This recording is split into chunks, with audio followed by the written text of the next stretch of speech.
Hello दोस्तों, आपका स्वागत है इस वीडियो लेक्चर में।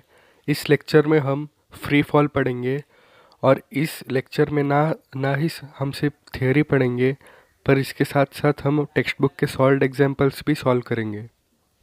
तो चलो स्टार्ट करते हैं। तो सबसे पहले फ्री फॉल होता क्या है?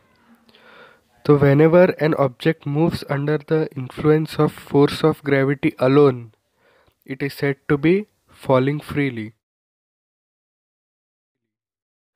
इसका सबसे सिंपल एग्जांपल मैं अगर आपको दूं तो वो क्या होगा कि मान लो मैं किसी हाइट से किसी बॉल को रिलीज कर दूं, यानी हाथ से सिर्फ ऐसे किसी हाइट से छोड़ दूं।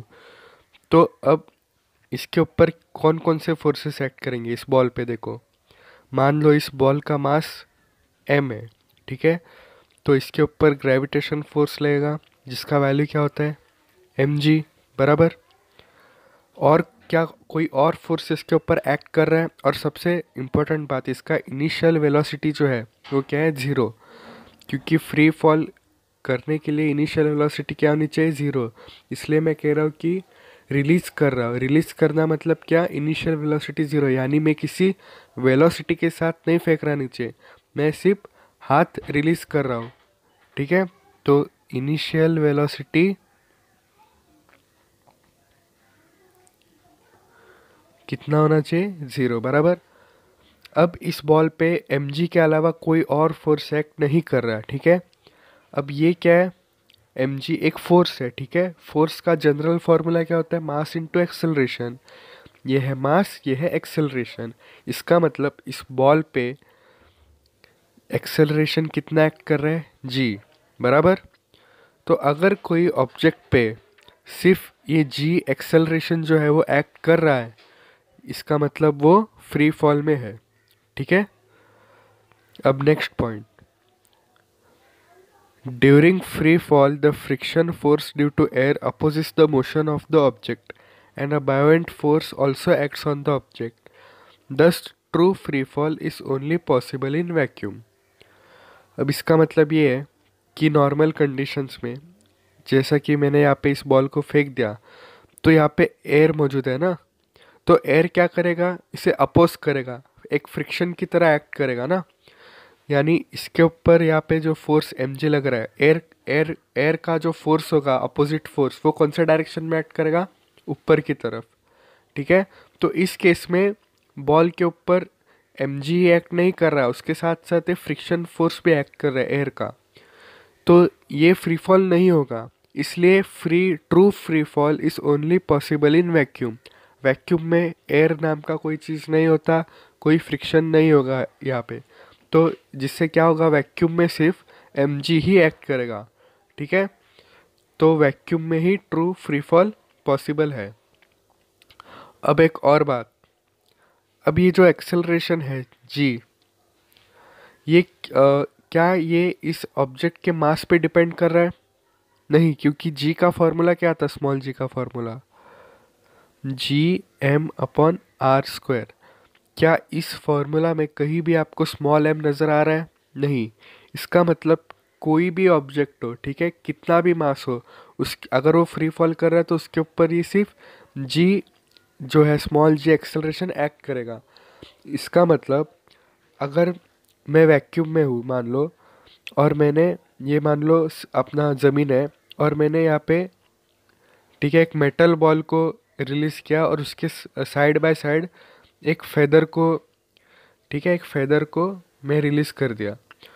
तो मान लो मैंने एक स्टॉप वॉच सेट कर दिया है, यानी जब ये दोनों ऑब्जेक्ट नीचे यहाँ पे पहुँच जाएंगे, मैं स्टॉप वॉच को ऑफ करूँगा, ठीक है। इसके लिए एक स्टॉप वॉच है और इसके लिए एक स्टॉप वॉच है। तो आप देखोगे कि वैक्यूम में जब मैं इन दोनों को रिलीज़ करूँगा, तो जब ये दोनों नीचे पहुँचेंगे यहाँ पे, तो दोनों स्टॉप वॉच में जो टाइम होगा वो सेम होगा, यानी दोनों को एक ही टाइम लगेगा नीचे आने में, ठीक है। पर अगर आप ये नॉर्मल कंडीशन में करोगे जहाँ पे एयर फ्रिक्शन मौजूद है, तो ऑब्वियसली इसके ऊपर कम फ्रिक्शन एक्ट होगा, इसके ऊपर ज़्यादा फ्रिक्शन एक्ट होगा, क्योंकि ये हल्का है, ये हवा में फ्लो कर जाएगा, ठीक है। तो वैक्यूम में ये दोनों को आने में सेम टाइम लगेगा। तो थियोरी में बस इतना ही है, ज़्यादा कुछ नहीं है। अब हम सॉल्व एग्जांपल्स करेंगे जिससे फ्री फॉल का आइडिया और क्लियर होगा। सॉल्व एग्जांपल स्टार्ट करने से पहले हम जो फार्मूलाज यूज़ करेंगे सम सॉल्व करने में, उसे पहले देख लेते हैं। तो हम फ्री फॉल सॉल्व करते वक्त न्यूटन्स इक्वेशन ऑफ मोशन को यूज़ करेंगे, ठीक है। तो ये हमने 9th स्टैंडर्ड में पढ़ रखा है, तो मैं यहाँ पे रिवाइज करता हूँ ये सब, ठीक है। तो इसमें 3 फार्मूले हैं। पहला फार्मूला है v is equal to u plus a t, दूसरा formula v square is equal to u square plus 2as, तीसरा formula s is equal to u t plus half a t square, जिसमें u क्या होता है, initial velocity, v क्या होता है, final velocity, a क्या होता है, एक्सेलरेशन, t होता है टाइम और s होता है डिस्प्लेसमेंट। और आप इन तीनों फार्मूला में भी देख सकते हो कि जो ये तीसरा सारे फार्मूला में कहीं भी आपको मास नज़र आ रहा है नहीं, यानी ये जो तीनों फार्मूला है मोशन के वो मास इंडिपेंडेंट है, यानी ये मास पे डिपेंड नहीं करते, ठीक है। यानी ये फार्मूला अगर मैं किसी 100 kg के बॉल पे लगाओ या फिर किसी हल्के फेदर पे लगाओ, फर्क नहीं पड़ेगा, ठीक है। तो हम सबसे पहले पहला एग्जांपल सॉल्व करते हैं। तो क्वेश्चन क्या है देखो, an iron ball of mass 3 kg is released from a height of 125 meter and falls freely to the ground. Assuming that the value of g is 10 meter per second square, calculate। पहला सब question क्या है, calculate time taken by the ball to reach the ground. दूसरा क्या है, velocity of the ball on reaching the ground. और तीसरा है the height of the ball at half the time it takes to reach the ground. तो हम एक एक करके इसे सॉल्व करते हैं। तो सबसे पहला एक डायग्राम बना लेते हैं जिससे क्लियरिटी मिल जाएगा आपको। तो मैं यहाँ पे डायग्राम बना देता हूँ।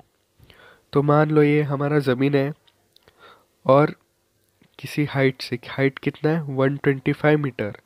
तो 125 मीटर के हाइट से मैंने एक बॉल को रिलीज़ कर दिया, ठीक है। अब रिलीज़ कर दिया मतलब क्या, इसका इनिशियल वेलोसिटी क्या है, 0। तो मैं यहाँ पे लिख सकता हूँ u इज इक्वल टू 0 बराबर। और क्या बोला है, इसका मास 3 kg है, ठीक है।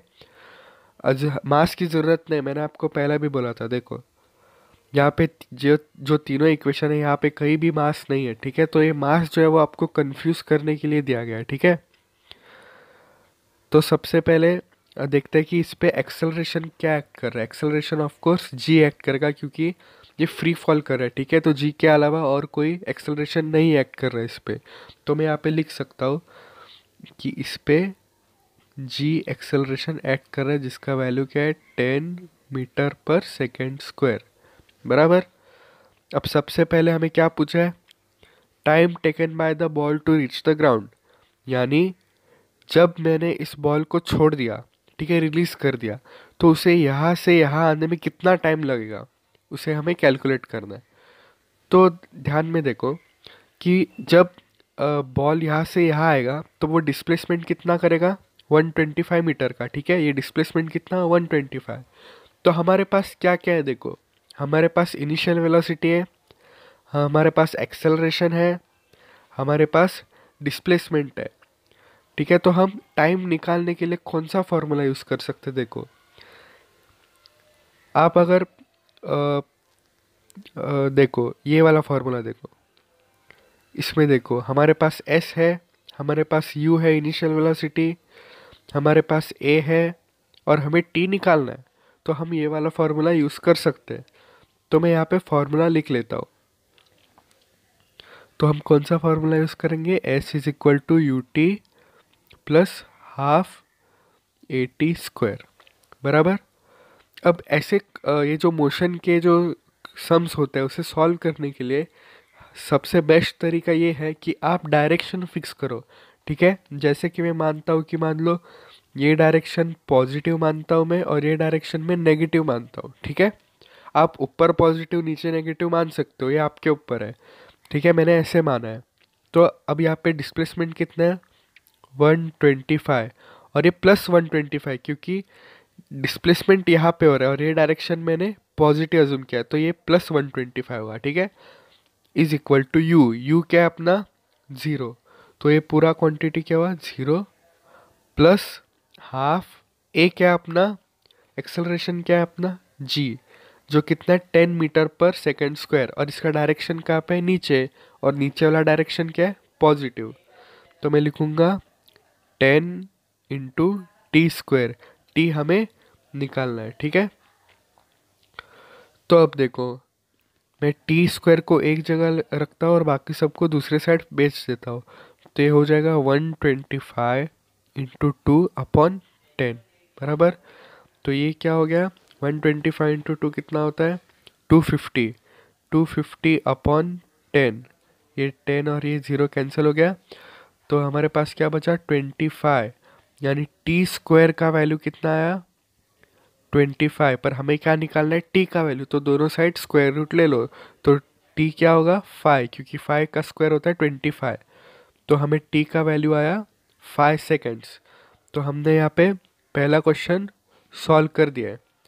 अब दूसरा question, velocity of the ball on reaching the ground, यानी जब ये बॉल यहाँ पे पहुंचेगा इस पॉइंट पे इसका वेलोसिटी कितना होगा वो हमें निकालना है। तो अब यहाँ पे देखो कौन सा फॉर्मूला हम यूज़ कर सकते हैं। तो पहला फॉर्मूला देखो, v is equal to u plus t, v यानी फाइनल वेलोसिटी जो हमें निकालना है। हमारे पास u है, हमारे पास a है, g, और हमने t अभी अभी निकाला, तो हम ये फार्मूला यूज़ कर सकते हैं, ठीक है। तो मैं ये फार्मूला यहाँ पे लिख लेता हूँ। तो यहाँ पे मैं थोड़ा स्पेस बना लेता हूँ। तो v is equal to u plus a t, v हमें निकालना है, u 0 है, प्लस a कितना है g, और t, और मैंने पॉजिटिव g लिया क्योंकि नीचे है, कि नीचे का डायरेक्शन मैंने पॉजिटिव लिया है, इसलिए g लूँगा, या फिर g को हम डायरेक्ट 10 लिख सकते हैं, 10 × t हमें कितना मिला 5 सेकेंड्स, क्योंकि उस बॉल को ऊपर से नीचे आने तक 5 सेकेंड लग रहे हैं, तो मैंने यहाँ पे 5 लिखा, तो ये हुआ 10 × 5, 50 मीटर पर सेकेंड।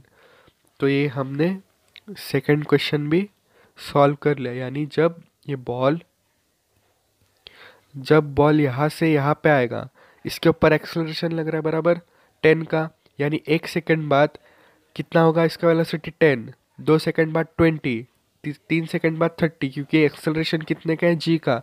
तो ऐसे करते करते जब ये बॉल यहाँ पे पहुँचेगा तब इसका क्या होगा वेलोसिटी 50, और आप बिना ये फॉर्मूला लगाए भी बोल सकते हो कैसे। अब u क्या है 0, यानी 1 सेकंड बाद कितना बढ़ेगा वेलोसिटी, जितना अपना एक्सेलरेशन है उतने से बढ़ेगा, तो 1 सेकंड बाद 10 होगा, 2 सेकंड बाद 20 होगा वेलोसिटी, 3 सेकंड बाद होगा 30, 4 सेकंड बाद 40, और 5 सेकंड बाद 50।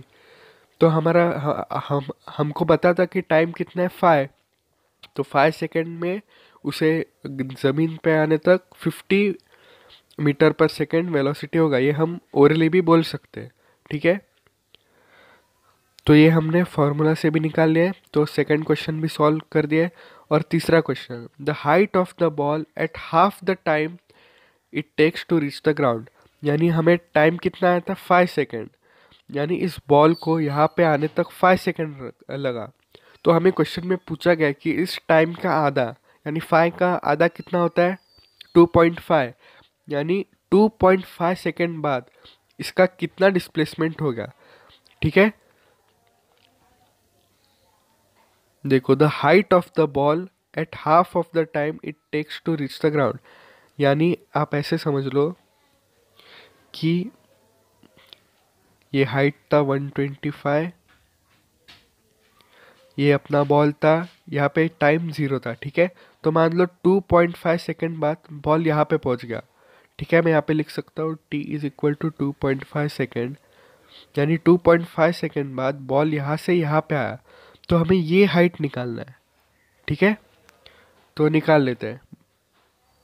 तो देखो हम कौन सा इक्वेशन यूज़ करेंगे, तो हमें डिस्प्लेसमेंट निकालना है ना बेसिकली हाइट, तो हम ये वाला फार्मूला यूज़ कर सकते हैं, ठीक है। तो ये वाला फार्मूला हम यूज़ करते हैं।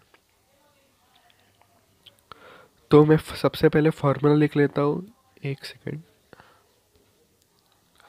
यहाँ पे स्पेस नहीं होगा, मैं नए पेज पे लिख लेता हूँ।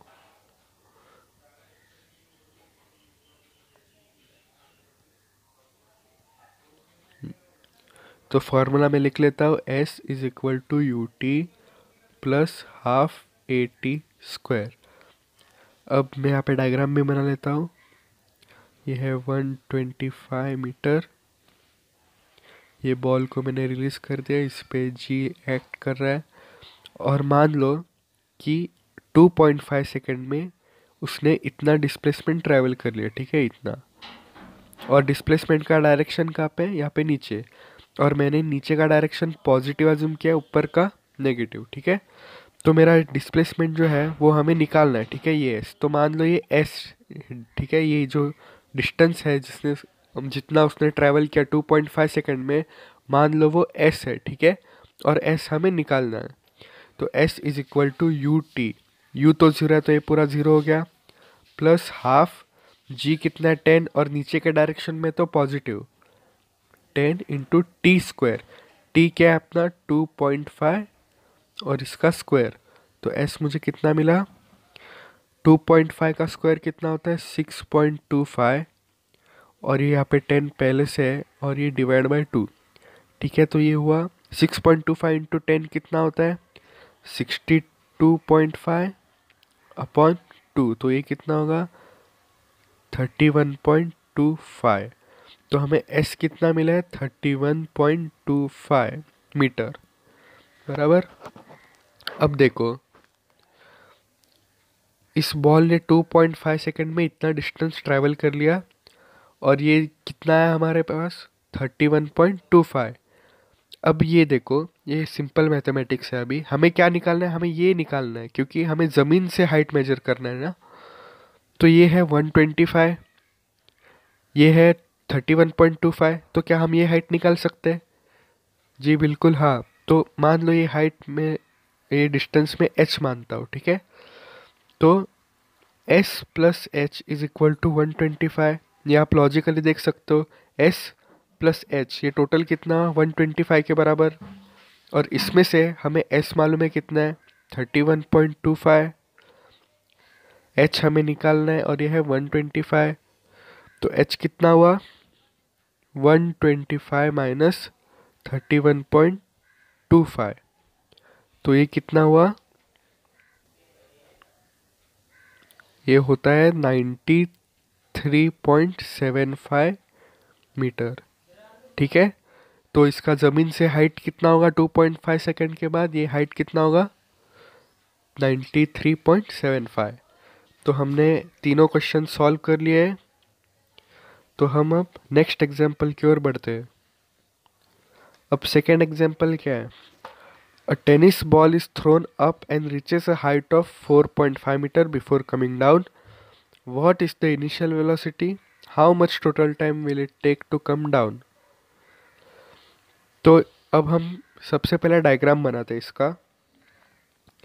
तो ये क्या बोल रहे हैं हमको, ये ज़मीन है और ज़मीन से मैंने बॉल को ऊपर फेंक दिया, ठीक है। मान लो मैंने u वेलोसिटी से फेंक दिया, इनिशियल वेलोसिटी u है अपना। तो ये बॉल ऊपर गया यहाँ पे, और जब आप बॉल ऊपर फेंकते हो वो किसी पॉइंट पे जाके स्टॉप होगा और फिर वापस नीचे आएगा। तो मान लो वो पॉइंट यहाँ पे है, ठीक है। अब और इस पॉइंट पे बॉल स्टॉप होगा, बराबर, फिर नीचे आएगा। तो इस पॉइंट पे जो फाइनल वेलोसिटी है वो क्या है 0 मीटर पर सेकेंड, बराबर। और जी तो हमेशा नीचे होता है यहाँ पे। और ये हाइट कितना है 4.5 मीटर, यानी ये जो हाइट है ये है 4.05 मीटर है। तो ये हुआ 4.05 मीटर। तो सबसे पहले हमें क्या कैलकुलेट करना है, इनिशियल वेलोसिटी, यानी हमें ये u कैलकुलेट करना है, ठीक है। तो हमारे पास क्या क्या है देखो, हमारे पास ये डिस्प्लेसमेंट है, हमारे पास एक्सेलरेशन है, हमारे पास फाइनल वेलोसिटी है, और हमें u निकालना है। तो देखते हैं हम कौन सा फार्मूला यूज़ कर सकते हैं। अगर आप पहला वाला देखो तो हमारे पास t नहीं है, तो हम ये यूज़ नहीं कर सकते।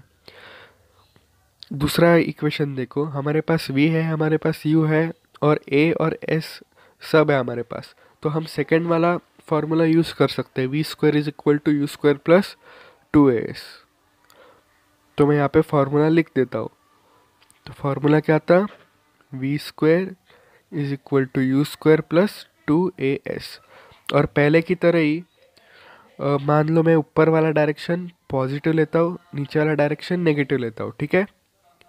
तो अब देखो, वी स्क्वायर, वी क्या है, ज़ीरो, तो ये हुआ zero is equal to u square, u हमें निकालना है, यू स्क्वायर प्लस 2 × a। अब a क्या है हमारा g, और g का वैल्यू क्या लेना है हमें 10। अब +10 ले या -10 ले, आप यहाँ पे देखो मैंने नीचे वाला डायरेक्शन क्या जूम किया है, नेगेटिव, और मेरा एक्सेलरेशन भी नीचे है, तो -10 होगा, ठीक है। तो ये हुआ -10 इंटू डिस्प्लेसमेंट कितना किया इसने, 4.05, और कौन से डायरेक्शन में डिस्प्लेसमेंट किया है, इस डायरेक्शन में, और ये डायरेक्शन मैंने पॉजिटिव एज्यूम किया है, तो ये हो गया +4.05। तो ये 4.05। तो हमें यहाँ से यू स्क्वायर का वैल्यू निकालना है, तो निकालते हैं। तो यू स्क्वायर कितना हुआ, 2 × ये -10, वहाँ पे जाके क्या हुआ, +10 इंटू ये 4.05। तो अब इसे हम सॉल्व करते हैं। ये कितना होगा, 2 × 4.05 × 10 कितना होता है, 40.5, और 40.5 × 2 कितना होता है, 81। तो यू स्क्वायर का वैल्यू हमें कितना आया, 81। तो यू का वैल्यू कितना आएगा हमारे पास, 9 मीटर पर सेकेंड। इसमें कोई कन्फ्यूजन नहीं है ना, यू स्क्वायर का वैल्यू कितना है, 81, मैंने रूट लिया दोनों साइड, तो यू हुआ अपना 9 बराबर। तो हमें इनिशियल वेलोसिटी मिल चुकी है। तो पहला क्वेश्चन सॉल्व हो गया। दूसरा क्वेश्चन क्या है, how much total time will it take to come down. अब बॉल यहाँ पे पहुँच गए, ठीक है, यहाँ पे पहुँच गया बॉल। अब यहाँ से वापस नीचे आएगा, तो नीचे आने में उसे कितना टाइम लगेगा वो पूछा है। देखो, how much total time will it take to come down. तो अब हमारे पास जो सम है वो कैसा होगा, देखो मैं यहाँ पे अलग से डायग्राम बनाता हूँ। अब बॉल जो है वो ऊपर पहुँच गया है, ठीक है। अब इस केस में इसका इनिशियल वेलोसिटी क्या होगा, हम यहाँ से अभी स्टार्ट कर रहे हैं, ठीक है। तो अब ये इनिशियल वेलोसिटी ये होगा जो कि किसके बराबर होगा, 0। और अब बॉल यहाँ पे नीचे आएगा, और ये डिस्प्लेसमेंट भी होगा। डिस्प्लेसमेंट कितना होगा, 4.05 प्लस पहले भी 4.05 ही था, बस यहाँ पे डायरेक्शन अपोजिट हो गया है। और ये हमें क्या निकालना है, यहाँ से यहाँ आने में टाइम कितना लगा वो हमें निकालना है, और जी हमेशा की तरह यहाँ पे होगा, ठीक है। अब देखो हम कौन सा इक्वेशन यूज़ कर सकते हैं, हम u square is equal to, sorry, हम s is equal to u t plus half a t square वाला फार्मूला यूज़ कर सकते हैं।